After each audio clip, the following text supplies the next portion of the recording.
Bonjour, chronique jeu de rôle aujourd'hui est brève, puisque je vais vous parler du kit du meneur de jeu pour Black Crusade.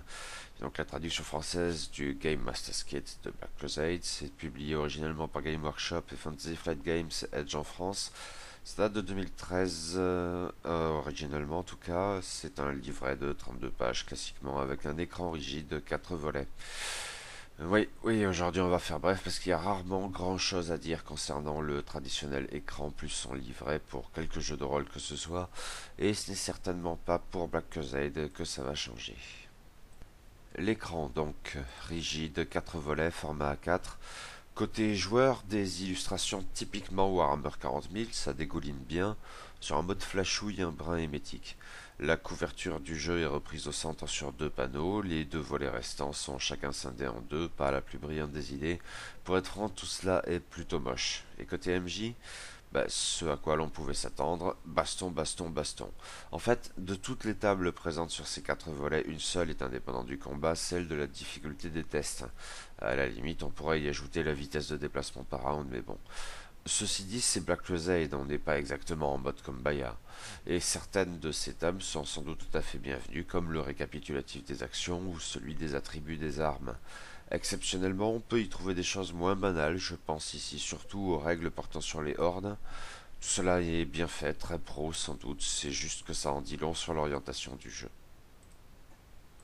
Le livret de 32 pages qui accompagne l'écran se divise en deux parties. La première, Rivaux devant les dieux, est un scénario destiné en principe à des PJ plutôt débutants. Un riche bonhomme du nom de Palmergras engage les PJ pour qu'ils lui ramènent un puissant artefact du nom de Chaîne du Tyran.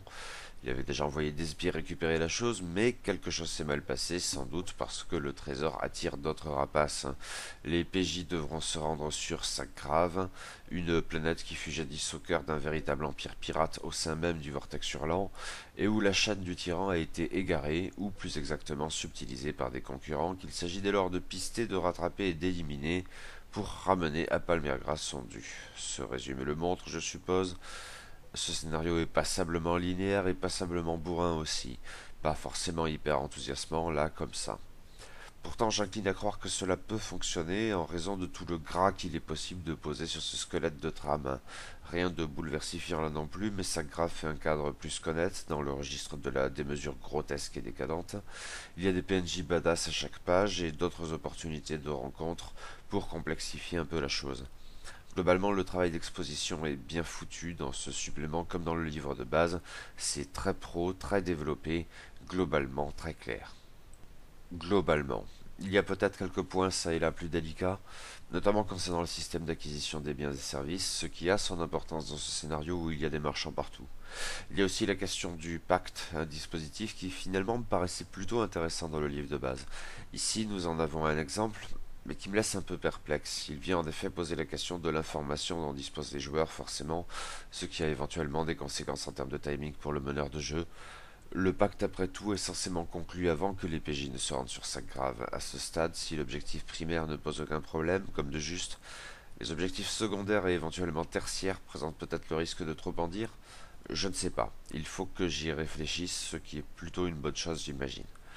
Et le livret de 32 pages se conclut sur 6 pages intitulées Campagnes hérétiques et qui donne des indications pour le jeu sur la durée. Dans l'idée, ça m'intéressait bien, mais cette aide de jeu s'est avérée une déception. C'est assez verbeux, sans apprendre vraiment grand-chose. On y trouve des suggestions de bon sens qui n'apportent donc rien en tant que tel, parfois des paragraphes pleins de vide, comme en ce qui concerne la mise en œuvre effective d'une croisade noire. De bonnes questions sont posées. Comment faire en sorte que des hérétiques au service de dieux rivaux du chaos agissent ensemble? Mais les réponses, quand il y en a, sont rarement satisfaisantes ou tombent tellement sous le sens que l'on n'avait pas besoin de les lire. Ici, par exemple, un rituel de lien. Le plus intéressant dans ces pages porte sur la gestion de niveaux fluctuants de corruption et d'infamie. Là oui, ça peut être utile. Globalement, ce kit du meneur de jeu pour Black Crusade remplit son office, sans enthousiasmer et en demeurant très dispensable. Bon, fallait pas non plus s'attendre à un miracle.